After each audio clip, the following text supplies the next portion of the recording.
안녕하세요.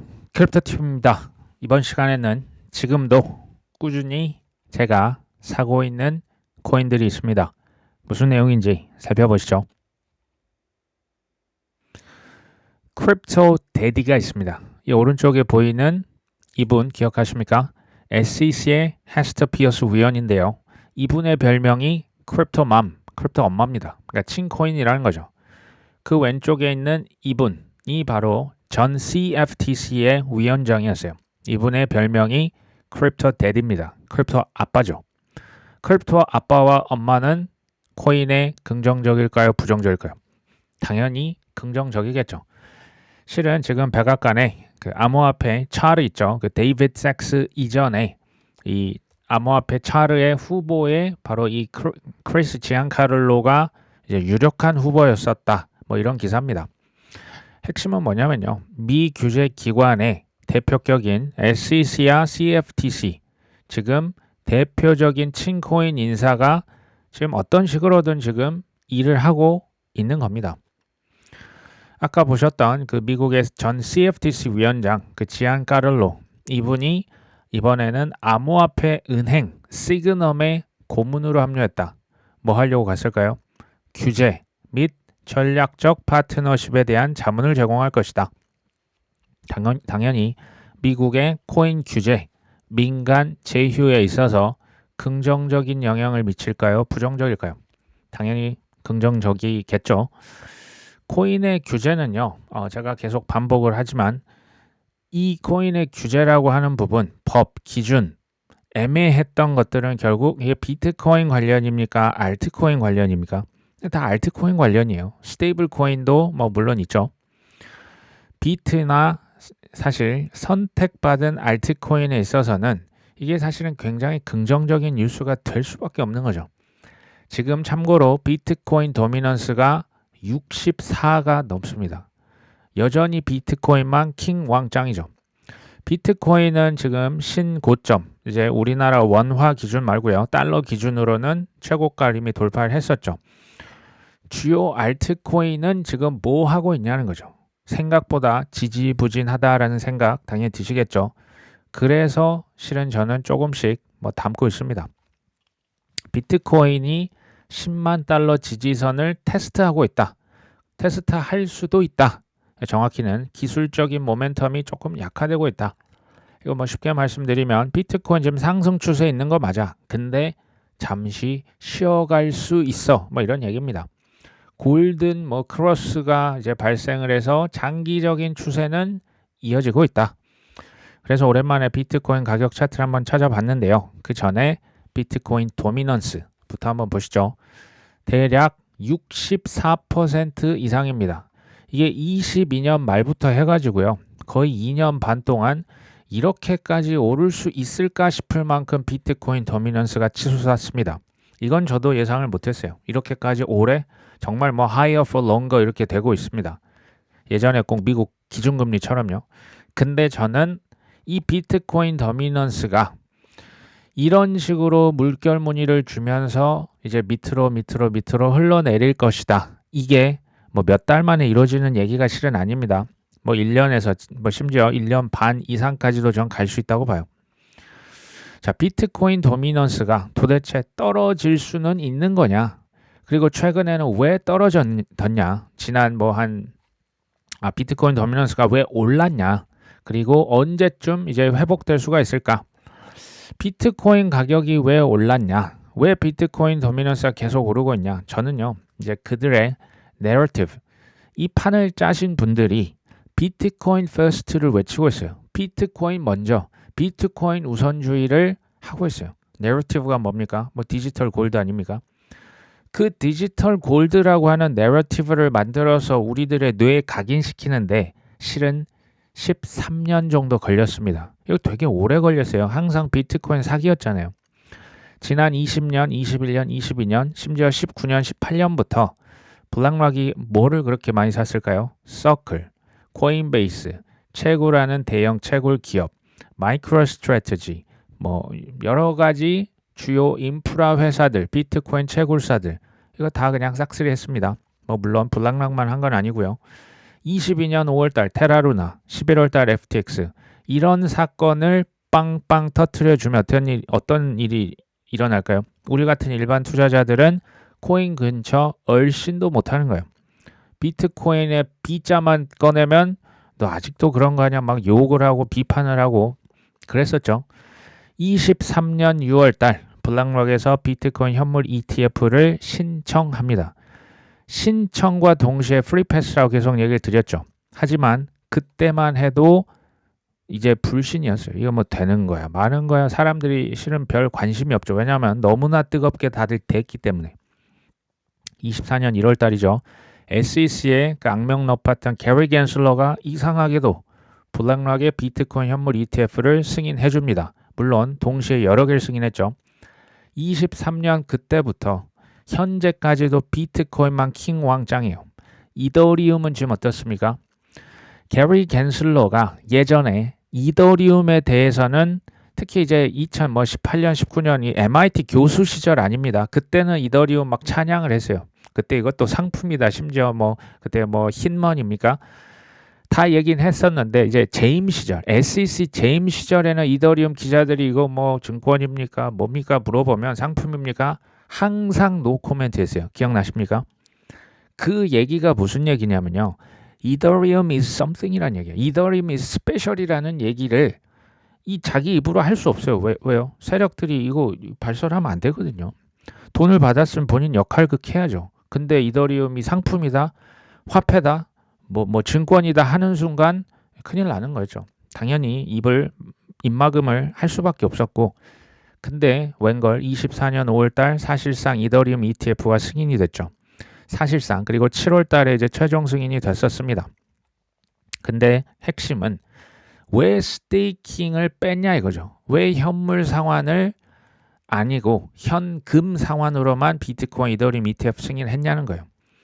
말씀드렸죠. 지금의 비트코인 지금은 우리가 의심 안 하죠. 왜? 가격도 많이 올랐고 디지털 골드라고 하는 이 내러티브를 완성하는데 사실 한 13년, 4년, 15년 걸린 거예요. 지금까지 오는데 지난 10수년간 비트코인은 뭐였습니까? 사기였다니까요.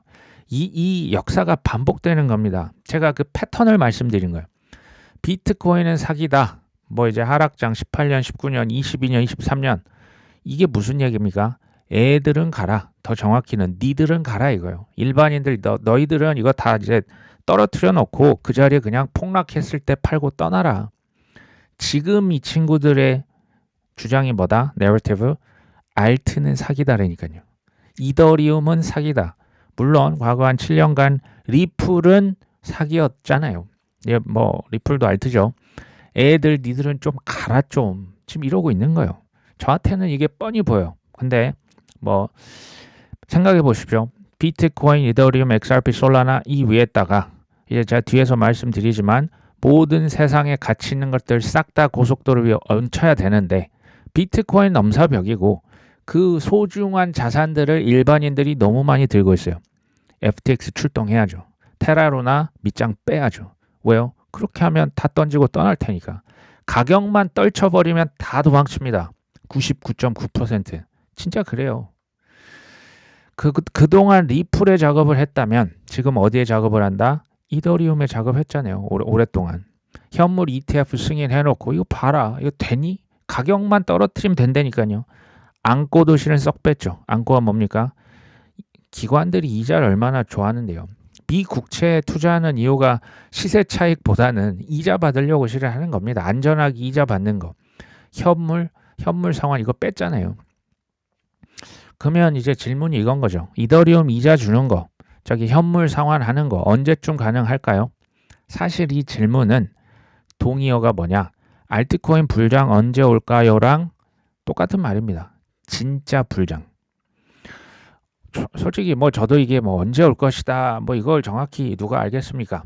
근데 이제 알트코인은 규제 명확성이 어쩔 수 없어요. 기준이나 법이 이게 뭐 통과가 안 되면 소위 말해서 뭐 ETF 그리고 뭐 이자 주는 거 이제 기관들 국가들이 어떻게 뭐 이게 뭐 상품인지 화폐인지 뭔지 구분도 안 됐는데 어떻게 투자를 합니까? 이거는 무조건 이건 필수예요. 어쩌면 근데 우리가 생각하고 있는 그 불장 있죠. 미 연준의 금리 인하 관세 합의. 뭐 관세가 뭐 계속 되겠습니까? 언젠가 합의해야겠죠. 규제 명확성, 금리 연준입니다. 연준의 금리 인하, 관세 합의 이런 것들 결론이 나면 알트코인 시즌 올 수도 있지 않을까요? 그러니까 크게 두 가지인 것 같아요. 오긴 옵니까? 이런 분들 계시겠죠. 저 같은 조금 이제 믿음이 있는 사람들은 언제 올 것이냐를 뭐 고민을 하겠죠. 근데 뭐 그렇다고 뭐 맞출 수 있는 건 아니기 때문에 관세에 있어서 결론이 나겠죠. 지금 뭐 유예시켰죠. 뭐 7월이다 8월이다 밀어놨는데 뭐 결론은 내야 될 거 아닙니까? 미국 연준 금리 인하도 지금 계속 차일피일 뒤로 계속 미루고 있죠. 언젠가는 하겠죠. 규제 명확성이요. 지금 일을 하고 있어요. 이제 헤스터 피어스 뭐 이번에 뭘 발표할지 모르겠지만 지금 열심히 사실 일을 하고 있습니다. 시간이 오래 걸려요. 근데 이게 뭐 한꺼번에 되기보다는 하나씩 불확실성이 제거가 되겠죠. 그러면서 사실 가장 큰 이제 코인 가격 상승은요. 호재가 갑자기 뻥 터져서 실현이 됐을 때보다도 호재에 대한 어떤 기대감이 선반영되면서 먼저 시작되는 경우가 있거든요. 저는 이번에도 지금 비트코인 먼저 가고 있다라고 누가 봐도 지금 비트만 가고 있지 않습니까?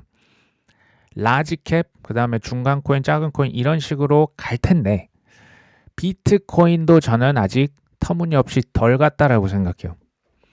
비트 더 가야 돼요. 제 기준엔 그렇습니다. 의견은 뭐냐? 제 생각은 알트코인 바람잡이가 하나둘씩 나왔잖아요. 뭐 XRP를 리저브한다. 저 솔라나를 뭐 전환사채를 해서 뭐 사고 있더니 뭐 주가가 1000%, 1700% 올랐더라. 이런 애들 더 나와야 돼요. 지금 이 정도는 안 되고 뭐 메타 플래닛 뭐 국가별로 나와줘야 됩니다. 뭐 회사 뭐 상장사 듣보잡이 뭐 샀다. 이거 더 나와줘야 돼요. 유동성이요. 이제 막 시작한 거죠. 사실 유동성 오르고요. 비트코인이 한 3개월 후에 실은 따라가요. 후행 지표입니다.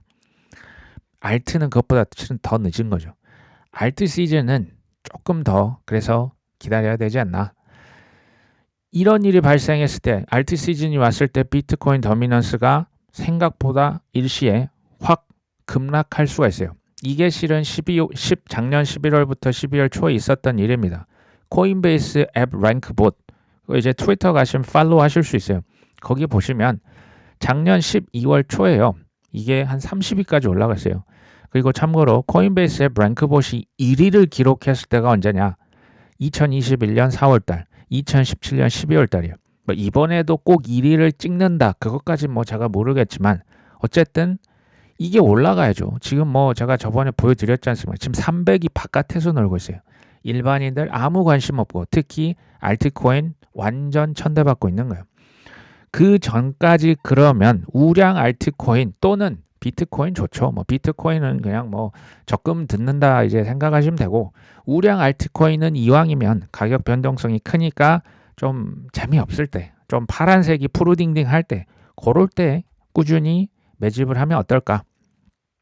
그러다가 코인베이스 앱 랭킹 그게요 언젠가는 탑 20, 탑 10, 탑 5 들어가지 않을까요? 그럴 때 적당히 나는 어깨다 생각하고 좀 그냥 덜어내시면 어떨까 하는 생각이 듭니다. 비트코인 가격 차트인데요. 지금 뭐 10만 달러 넘었고 한 11만 달러 언저리 왔다 갔다 지금 또 이제 그 힘겨루기 하고 있는 거죠. 요 제가 라인을 그었습니다. 이 라인이 비트코인 10만 달러 레벨입니다. 이게요 한번 넘었다가 또 이제 밑으로 깔아앉았다. 또 넘었다가 밑으로 쭉 깔아앉았다가 지금 최근에 다시 오른 거예요. 근데 이번에는 조금 높이가 이전 대비해서 더 높아졌죠. 제가 예전에 말씀드렸는데 기억하실지 모르겠어요. 한국에서는 비트코인 1억 원이라는 게 엄청난 저항선이자 지지선이 될 수 있다. 굉장히 의미 있는 숫자. 근데 전 세계에서는 뭐다? 당연히 달러로 하기 때문에 비트코인 10만 달러다. 엄청난 저항선이자 이거 뚫기가 쉽지 않을 것이다. 몇 번일지 모르겠지만 이거 아마 벽에다 머리 부딪히면서 피를 흘리면서 몇 번 이제 떨어질 것이다. 하지만 이것을 한번 딱 넘어서면요. 이게 또 지지선이 됩니다. 지금 10만 달러를 다시 돌파를 했었죠.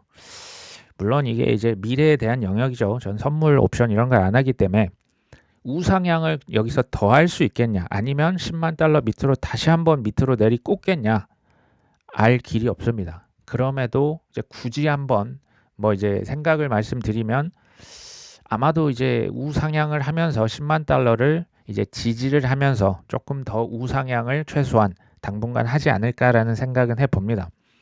이유 중에 하나가 지금 기관들이 많이 비트코인 사는데요. 레버리지를 써서 사는 비율이 굉장히 적어요. 무슨 얘기냐? 도박 판돈, 비트코인의 기관들의 탐욕이 아직 거의 안 들어왔다라고 생각이 돼요. 그래서 비트코인이 저는 여기서 좀 더 치고 나갈 수 있을 것이다 라고 보고요. 그 다음에 비로소 비트코인 뭐 조정을 할 수도 있겠죠. 조정을 받고 이제 희지부지 하면서 비트가 재미없어질 때 알트코인 따라가지 않을까요? 라고 예상을 하는 겁니다. 근데 이건요, 코인만 그런 게 아니에요. 주식도 똑같고요. 부동산도 거의 비슷해요. 이제 부동산은 이제 사이클이 워낙 크기 때문에 지금 서울 부동산 기준 1급지 아파트들, 강남 아파트 지금 안 오른 데 없을걸요? 다 올랐을 겁니다. 그러면 2급지들, 1.5급지 따라가지 않을까요? 과거에 보면 그랬고 이제 2급지 뭐 혹은 이제 지방에서도 이제 대장주 뭐 여전히 지방은 좋지 않지만 최소한 수도권 위주의 1.5급지, 2급지는 저는 따라갈 거라고 봐요. 다만 이제 매일 오매불만 그것만 기다리고 있으신 분들에게는 시간이 굉장히 오래 걸린다라고 생각을 아마 하실 겁니다. 그러려니 하시는 게 가장 좋고요. 자, 지금 비트코인을 산다라고 하는 것은 이제 부동산 그냥 강남 아파트 사는 것과 좀 비슷하다고 봐요. 이게 항상 최고죠. 할 수 있으면 이게 최고입니다. 우량 알트코인이라고 하는 거 저는 현재 이제 부동산의 비율하면 서울의 1.5급지에서 2급지를 사는 것이라고 봐요. 저는 사실 지금 가성비가 매우 좋다라고 실은 생각을 해요. 우량 알트코인 얘기하는 거요. 하지만 믿음이 충만한 코인만 무조건 사셔야 됩니다. 믿음이 지식이 충만하지 않다. 심지어 인내하고 싶지 않다. 코인판을 안 맞으실 거예요. 분명히 또 99%는 실패할 겁니다. 자, 태국에서 G 토큰이라고 있습니다. 국채 토큰인데요. 이게 블랙락에서 추진하고 있는 국채 토큰화와 정확하게 결이 같죠. 이거 태국에서 왜 하고 있냐? 봤더니 정부의 예산 적자를 보전하기 위해서 정부가 발행한 디지털 토큰이다. ICO 광풍, ICO는 다 사기다라고 해놓고 지금 중앙정부에서 뭐합니까? ICO 통해서 1.5억 달러, 우리 돈 2천억 원 이상의 정부 국채를 토큰으로 발행했다라고 합니다. 국채 토큰화라고 하는 건요. 이게 국채만 하는 게 아닙니다. 이 거스를 수 없는 이거 글로벌 트렌드예요. 왜냐? 전 세계 정부 중에서 국가 부채를 어떻게든 더 팔아야 돼요. 왜 그럴까요? 이 빚이에요. 그러니까 지금 예산이 적자랍니다. 돈이 더 많이 필요하죠. 뭐 선거할 때마다 돈 얼마나 뿌립니까? 뭔가 이제 그러니까 가만 보면 미국만의, 태국만의, 우리나라만의 아니잖아요. 뭐 유럽만의, 일본만의 그렇습니까? 아니죠. 그리고 이게 이제 코인 투자랑 무슨 상관이 있을까요? 국채를 더 찍어낸다. 이거는 더 많은 국가 부채, 빚을 내서 뭐 한다는 얘기입니까? 그거 담보로 돈을 뿌린다는 거죠. 돈을 더 찍어서 뿌린다는 얘기예요. 어떻게 될까요? 시장이? 당연히 긍정적이겠죠. 이번에 그 글로벌 유동성 M2 사이클이요. 지금부터 시작을 막 했습니다. 이게 올해를 넘어서 내년 중반까지도 갈 수 있다라고 제가 말씀을 드렸죠. 돈 풀린 다음에 실은 비트코인이 3개월 후에 따라가죠. 알트코인은 제가 볼 때 아직은 시작을 그렇게 했다라고 보기는 어렵습니다. 마이클 세일러가 최근에 기관에서 온체인 준비금 증명 도입에 반대한다. 온체인 준비금 증명이 뭘까요?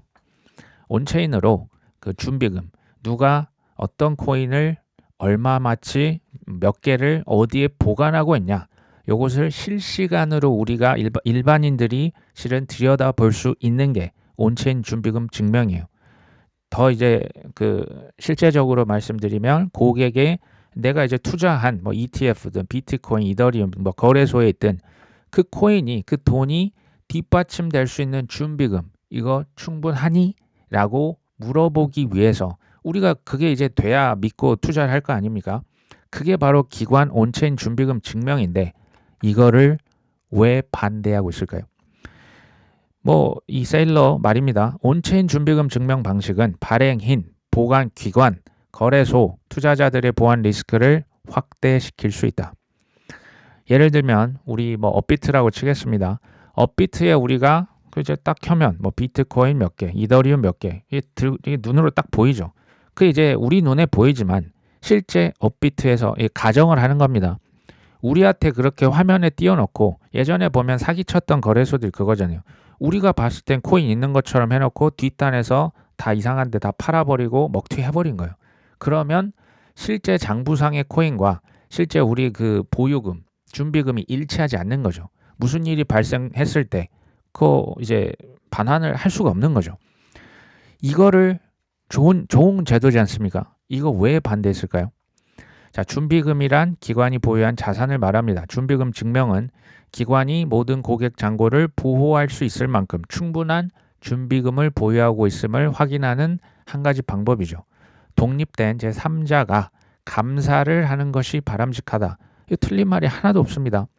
근데 최근 뭐 여러 가지 사건들, 뭐 FTX, 뱅크런 하듯이 거래소 런 할 때 그러면 안 되니까 당연히 준비금이 필요합니다. 목표는 뭡니까? 투명성, 고객의 신뢰를 높이는 것이죠. 자, 이거 보면서 비슷했던 예전의 사건이 1971년 미국의 닉슨 대통령이 달러랑 금이랑 이제 태환을 금지했다. 그러니까 연결고리를 딱 끊어버린 거죠. 금이랑 달러가 원래 딱 고정이 돼 있었는데 자기 맘대로 신용화폐 그냥 무제한 찍어버리겠다. 요거 선언했던 그 뒷 배경이 혹시 뭐였는지 기억하십니까? 해외 국가들이 베트남 전쟁부터 미국 재정 적자를 너무 심하게 돈을 많이 찍어내는 거예요. 금이 그만큼 없을 텐데 그때 금이 이제 달러랑 이렇게 연결이 됐잖아요. 이제 의심하는 거죠. 너 금 있는 거니? 너 왜 이렇게 많이 찍어? 국가들 뭐 프랑스, 영국 다 반환을 요청했죠.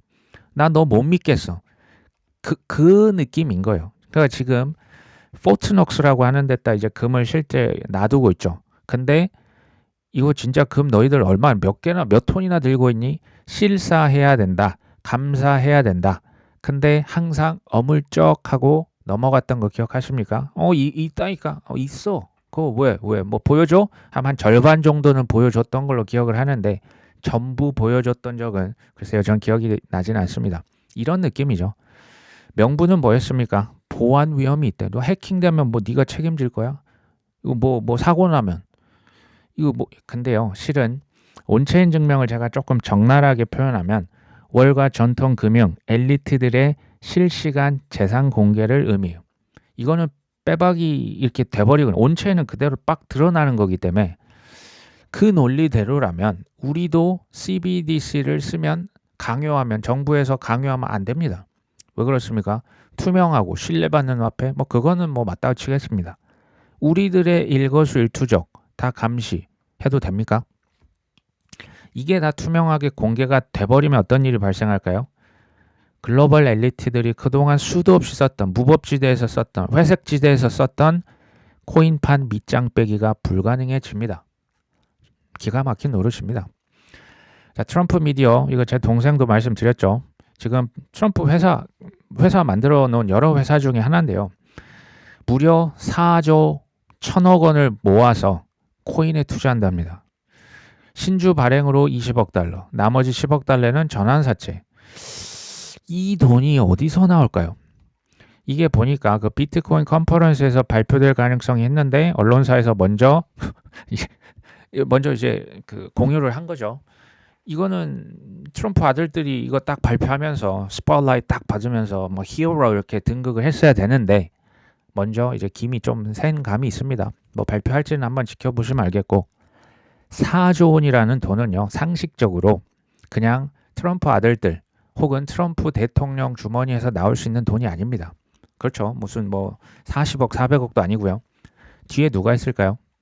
대통령으로 만들어진 엘리트 이 집단이 뒤에서 이거 작업한 거예요. 거기가 이제 마이클 세일러, 거기가 좀 메타 플래닛, 거기가 또 뭐 엘살바도르는 뭐 별도일 수 있지만 지금 이 블랙락을 비롯한 그 월가 금융이 지금 작업을 아주 신나게 펼치고 있는 거예요. 이게 뭐다? 방향성입니다. 인도 얘기 오랜만에 가져왔습니다. 세금 세금이요. 지금 양도세가 30%, 거래세가 거래할 때마다 1% 세금 떼고 있는 거 아십니까? 이건 정말 말도 안 되는 겁니다. 지금 인도 다 죽었죠. 시장이 다 죽었습니다.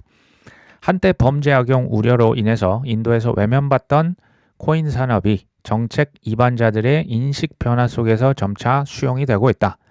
트럼프 대통령이 코인 찬성을 표명했죠. 그 다음에 우연입니까? 모디 인도 총리 내각의 태도가 갑자기 뚜렷하게 우호적으로 바뀌었답니다. 암호화폐 거래세를 지금 1%가 아니고요. 0.1%만 인하해주면 범죄 방지를 위한 자산 추적 목적도 되고 거래도 다시 이제 돌아올 것이다. 그러니까 지금은 규제 당국도 업계를 이해하려는 자세로 밀접하게 소통하고 있다. 이거는 지금 천지차입니다. 정말 이거 천지개벽이거든요. 저는 사실 2년, 3년 정말 암울했던 그 시절부터 인도는 결국 친코인으로 돌아설 것이다라고 말씀을 드린 바가 있습니다. 오래된 구독자분들은 아마 기억을 하실 겁니다. 문제는 타이밍이죠. 언제 어떻게 될지는 저도 그건 몰랐죠. 도널드 트럼프 대통령이 갑자기 코인 지지 의사를 표명한 다음에 인도가 묻어갑니다. 좀 의심스러운 타이밍이긴 합니다. 그럼에도 인도 시장 크잖아요. 젊은 인구 너무 많죠. 근데 너무 일찍 들어갔던 코인 사업자들이 있어요. 실은 코인베이스도, 서클도, 예전에 제가 말씀드렸던 팀 드레이퍼 이런 사람들이 코인 거래소 이런 데 굉장히 인도에 일찍 들어갔는데 다 이제 아픈 기억들이 실은 있어요. 너무 일찍 가도 실은 좀 안 좋다라는 생각이 들어요. 인도의 인구는요, 지금 공식적으로 14억 4천만 정도 되는데 정말 놀라운 게 있습니다. 인구가 30세 이하의 젊은이 인구가 65%입니다. 30세 이하, 10대, 20대 아니면 이제 10세 이하 이 친구들이 65%예요. 이 친구들이 아무래도 60대, 70대보다는 코인을 더 많이 할 것 아닙니까? 여기에서 친코인으로 돌아서면 어떤 일이 벌어질까요? 제가 계속 말씀드리는 게 방향성입니다. 블랙락, 피델리티, 월가의 전통 금융들, JP 모건 이 친구들이 짜놓은 판이 뭡니까? 이건요, 선택의 여지가 없어요. 이거에 빨리 그냥 들어가야 돼요. 그리고 빠르면 빠를수록 좋습니다. 제가 볼 때는 중국도 이 사실을 인지하고 있는데 홍콩을 통해서 이제 비공개 형식으로 공개가 많이 되고 있지만 실험을 열심히 하면서 미국 눈치를 보고 있지 않을까라는 생각을 해봅니다. 두바이 정부에서는 부동산 토큰화 이미 추진하고 있고 뭘 쓴답니까? 리플 레저를 쓰겠다. 리플망 쓰겠다라는 얘기입니다. 현지 화폐로 부동산 조각 투자를 할 수 있다. 근데요, 여기 지금 나와 있지만 2033년, 지금부터 8년이죠. 굉장히 코인으로 치면 긴 시간이거든요. 부동산 대략 한 20조 원을 토큰화할 것이다. 전 여기서 뭘 느끼냐면 생각보다 자산 토큰화는 롱 프로젝트입니다. 오래 걸리는 프로젝트예요. 부동산 시총을 감안하면 이거 생각보다 더디구나, 천천히 가겠구나라는 것을 봅니다. 근데 지금 리플 레저, 리플망 선택했죠. 이건요, 부동산 토큰화의 고속도로로 쓰이는 것일 뿐 아니라 디지털 화폐의 망으로도 쓰이는 거예요. 그냥 깔아놓고 장기 물량 몇 개 빼놓으실 필요가 저는 있다라고 보여집니다. 거대한 방향성, 메가 트렌드죠. 이거는 사실 인생 기회가 맞습니다. 지금부터 대략 한 1년 후 큰 기회가 전 있다고 보는데요. 지금부터 5년에서 10년 더 큰 기회가 만만치 않은 큰 기회가 저는 있다라고 봐요. 그러니까 이번에 잘 사이클에 잘 매도하시면 좋겠죠. 근데 이 판을 다시 떠나가지고 안 돌아온다가 아니고요. 저는 최소 30년까지는 우리 인생 기회 여전히 있습니다. 한두 번 실패하셨다고 그렇게 쉽게 전 포기를 안 하셨으면 좋겠어요. 단 대가를 치르셔야겠죠. 자, 미국의 SEC가 나스닥 암호화폐 업계와 증권 토큰화에 대해서 논의한다. 여기 힌트가 이제 나갑니다. 여기서부터 되게 중요해지는데 퍼블릭 블록체인 기반 증권 토큰화 발행 및 거래 지원이에요. 이것 가지고 지금 회의하려고 모인 겁니다. 누가 왔습니까? 나스닥이 왔고요. 실물 자산 블록체인 플랫폼도 왔고요. 플룸이라고 하는데 이더리얼라이즈 등등등이 왔어요. 이름만 봐도 지금 이더리움 쓸 것 같지 않습니까? 자, 나스닥은 암호화폐의 계약과 상품형 토큰 상장을 지원하는 새 거래소를 건립을 건의했다. 근데 여기 보시면요. 관련 규제 샌드박스 시범사업. 규제 샌드박스라고 하는 건 지금 자산 토큰화가 초기라는 얘기일까요? 뭐 이미 성숙기에 접어들었다는 얘기일까요? 완전 초기라는 얘기예요. 샌드박스, 야 너희들 이것도 해보고 저것도 해보고 좀 규제 좀 완화시켜 주세요. 좀 해보게. 지금 2단계입니다. 누가 지금 앞장서고 있습니까? 미국의 가장 큰 거래소죠. 나스닥입니다. 나스닥의 수입원은 어디서 나오겠습니까? 거래소는 거래 수수료가 되겠죠. 지금 뭐 주식도 있고 채권도 있고 뭐 저희 M7 다 나스닥에 있는 거 아닙니까? 미래의 먹거리가 어디 있다고요? 퍼블릭 블록체인 기반 자산 토큰화에 있다라고 올린 실은 오래전부터 나스닥이 했었죠. 암호화폐만 파는 게 아니고 상품형 토큰 상장해서 거래시키겠다. 저는 이걸 보면서 극도의 포멀을 느끼는데 힌트는 뒤에서 말씀드리지만 퍼블릭 블록체인입니다. 우리나라 얘기도 하겠습니다. 한국은행의 부총재 보께서 하는 예금 토큰 민간 스테이블 코인과 연계를 검토하겠다. 여기서도 지금 무슨 얘기합니까? 한국은행 예금 토큰이라고 하는데요. 사실 예금 토큰은 시중은행에서 발행하는 스테이블 코인이라 보시면 돼요. 스테이블 코인을 어디에서 CBDC와 지금 연계를 한답니다. 어디 위에서요? 퍼블릭 블록체인 위에서. 자, 예금 토큰은 스테이블 코인이라 보시면 돼요. 민간에서 발행한다. 이게 전체 디지털 화폐 시스템 내에서 병존할 것이다. 제가 22년 11월부터 말씀을 드렸던 게 실은 있어요. 디지털 화폐의 시대가 열릴 것이고 아마 삼국지가 될 것이다. 삼국지는 뭐냐면요. CBDC, 이건 국가죠. 스테이블 코인, 이건 민간 시중 은행들, 뭐 월가 이런 데죠. 크립토, 뭐 우리 같은 사람이 뭐 쓸 수도 있고 이거 월가도 이제 크립토가 접속했습니다. 요 세 가지가 삼국지가 크게 세 축이 될 것이다라는 말씀을 드렸고 이 지금 디지털 화폐 시스템 내에서 병존할 것이다. 그러니까 이런 생각이 잘못됐다는 거예요. CBDC가 나오면 비트코인 누가 쓰겠어? CBDC가 나오는데 누가 달러 스테이블, 원화 스테이블 코인을 쓰겠어? 이게 잘못됐다는 거죠. 병존한다라는 것은요. 이 세 개가 경쟁을 하고요. 보완적인 요소가 있어요. 그러면서 서로 뭐가 된다? 호환도 된다라는 거예요. 다 같이 디지털 이코노미가 커진다라는 얘기예요. 코인 투자는요. 결국 비트코인 아니면 알트코인이겠죠. 비트는 아시다시피 넘사벽 자산이에요. 아파트로 치면 레미안 원베일리라 생각하시면 돼요. 강남의 제일 좋은 아파트. 뭐 원베일리가 제일 좋은지 모르겠습니다. 그런 아파트예요. 누구나 사고 싶어 하는 거죠. 알트코인은 뭘까요? 알트코인이 실은 뭐 섹터가 너무 많아요. 근데 그 중에서도 퍼블릭 블록체인, 뭐 레이어 1, 레이어 2. 자, 그 중에서도 그들이 선택한 망이에요. 그들이 선택을 반드시 해줘야만 합니다. 안 하면 변수가 커집니다. 뭐 그게 뭐 무조건 잘못됐다까지 모르겠어요. 변수가 커집니다. 우리가 코인 투자 안 그래도 힘든데 변수를 굳이 만들 필요가 있습니까? 제가 뭐 최근에 계속 이제 돈이 뭐 이제 시간 날 때마다 그냥 돈 날 때마다 뭐 지금 뭐 엄청난 돈 사는 게 아니고요. 이더리움, 솔라나, XRP, 스텔라, 아발란체, 카르다노, 헤데라, 알고랜드, 스위, 애프토스. 뭐 이것 말고 제가 뭐 최근에 온도도 샀고요. 뭐 인터넷 컴퓨터도 샀고 실은 더 많아요. 여기 제가 언급 안 했다고 뭐 서운해하실 필요 전혀 없습니다. 이 위에 전 세계의 모든 자산들이 어떻게 된다고요? 조금씩 올라가요. 그쪽 위로 얹힙니다. 그러면 이 망들의 가치가 어떻게 된다고요? 당연히 올라가는 거예요. 저는요, 뭐 비트코인 지금 이미 강남 아파트 됐죠. 모두 사고 싶지만 못 사고 있습니다.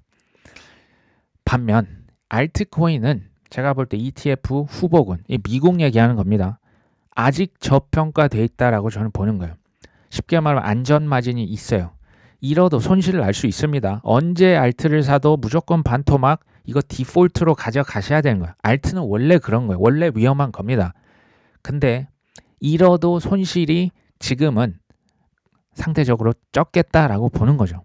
그런 겁니다. 다만 이제 지식이나 확신이나 인내가 없다. 인내가 없다라는 것은 그냥 뭐 한 달, 두 달, 세 달, 몇 달 있으면 바로 그냥 10배, 20배, 30배 이렇게 하면 안 돼요. 결국 99% 결국 실패한다는 거예요. 한 번 딸 수 있죠. 도박장 가서 뭐 초심자의 행운이라고 하지 않습니까? 계속되긴 어려워요. 비난, 비판, 비교할 시간에 공부하시고요. 원화책을 하시고요. 차라리 운동을 하십시오. 건강하셔야 뭐 돈도 쓰실 거 아닙니까? 똑같은 이 엄청난 기회가요. 누군가에게는 너무나 명확하게 보입니다. 근데 다른 누군가에게는 폭등 이후에 그 기회가 보일 거예요. 폭등하면 들어가면 되겠습니까? 그때 유유히 팔고 떠나시기를 바라겠습니다. 오늘 방송은 여기까지 합니다. 끝까지 시청해 주셔서 감사합니다.